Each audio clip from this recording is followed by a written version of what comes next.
kruis van stilte.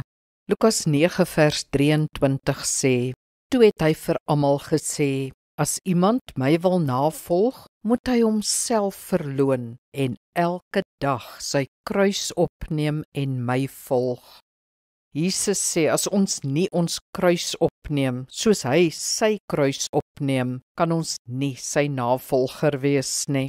Die kruis wat hy bedoel, is die kruis van selfverloning. Disippelskap is om daagliks Jesus tipe besluite te neem, selfs teen jou eie ego in. Selfverloning is moeilik, maar diep geestelik. Dit geld ook vir ons gebedslewe. Ons gebed is gewoonlik baie woorde oor onsself, ons wil, ons behoeftes en begeertes. God moet weet wat hy vir ons moet doen. Daarom is stil wees voor die Here so moeilik. Ons wil immers beheer behou.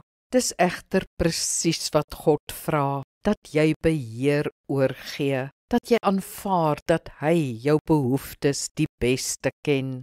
Kruisig dus maar jou vele woorde, sit net in geloof by hom, onderwerp jou aan God, belyn jou met sy wil. Dis presies waaroor gebed gaan. Kom ons bid saam. Koning van die konings, U ken my hart en my behoeftes. Daar is niks wat ek vir U daaroor kan byvoeg nie. Vergewe my as ek dink ek moet U vertel wat U moet doen. Ek sal swyg. Doen wat U wil doen, Here. U weet die beste en U wil is die beste. Alle beheer aan U. Amen. Die Here seën jou.